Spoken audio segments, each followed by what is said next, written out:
November 1992. 19-year-old Michelle Lawless was found in her car in Benton, Missouri, brutally beaten and shot to death. Josh Kezer, an 18-year-old gang member with a troubled past, was arrested. The sheriff and prosecutor quickly built a case against him and brought him to trial. The only problem? Josh Kezer was innocent. I mean, I knew that the sheriff was going to do everything in his power to make sure I went to prison. I knew I was innocent, but I knew that he didn't care. The evidence spoke in my favor. There was DNA found underneath the victim's fingernails. The FBI actually tested the DNA and excluded me. There was no fingerprint, no palm print, no weapon, no paper trail, no motive, no connection to the victim. It took only 3.5 hours of deliberation for the jury to arrive at their verdict: guilty. Josh was sentenced to 60 years in prison for a murder he did not commit. That's still hard to think about. Everything went numb. In the distance, I heard yelling and screaming, and I realized that at that moment, what I was hearing was myself yelling, "I didn't do this. I didn't do this." Before the trial ever began, Josh received a Bible in jail and had started reading it. He says he renewed his childhood faith. Just kept reading through the scriptures, kept reading through the scriptures. And what was happening is I was finding myself like knowing I've always believed this stuff. I was leaning on Jesus immediately because I didn't have an option. He became my best friend. He became the person I talked to about everything because I had nobody else to talk to at times.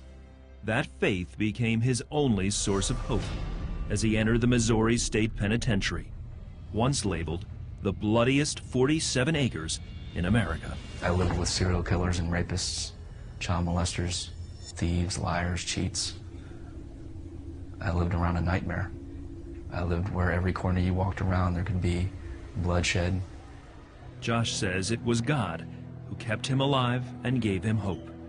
I literally had men gambling as to how long it was going to take me to be killed or raped. And the hand of God was on me throughout the entire experience. It was an awful experience. But I became something different.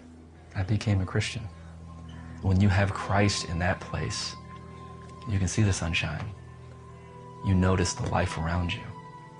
That's the beauty of getting to know the Lord, is living in that nightmare, but living in purpose where there is no purpose. Living in peace where there is no peace. Feeling free where everything around you is confined. Inmates and chaplains alike witnessed Josh's faith and the persecution that came with it. It was a constant barrage for Josh to stand so strong with his faith that God was going to deliver him from these things. He focuses in on the Word and he focuses in on his God, and he still had that hope when it seems like, no one else believed in him. But after 2 failed appeals and little hope for release, there were moments when Josh struggled to keep going. On 2 occasions, he prayed that God would end his life. I did not want to wake up another day in prison. I was tired. And I had had enough. And he would tell me quietly, "I've gotten you this far. What makes you think I can't get you to where I want you?" And he started whispering in my heart and my mind, 5 years from now, none of this is going to mean anything. Around that time, Jane Williams from Love, Inc., a prison ministry, heard Josh's story and helped get his case reopened. I wanted to be declared actually innocent, judicial terminology. And God gave me a peace about that. God was about to show off. He was about to do something that hadn't ever been done before, and I knew that. I believed that. After 16 years in prison for a murder he didn't commit, Josh had a new trial. This time, by clear and convincing evidence, he was declared innocent, an outcome only Josh had seen coming. I had seen God just deliver me from situation after situation after situation. People that tried to attack me, beat me, rape me, kill me, and things. I had seen God deliver me time after time after time after time after time after time.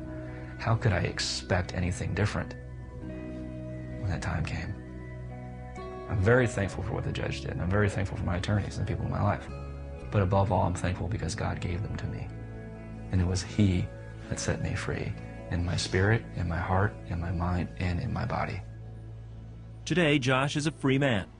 He surrounds himself with people who love and support him in his faith. He encourages others to put their hope in Jesus during their times of trouble. Just turn to Jesus. In your moment of desperation, turn to Jesus. I want people to know that the Lord is the Lord of hope, and that He's not intimidated by anybody's problems. He's not shocked by your struggles and sins. He can handle you. And He can handle anything you're going through.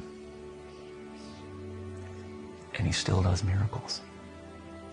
And on occasion, He reaches into a prison and He sets a man free after 16 years. That's the Jesus I want people to know.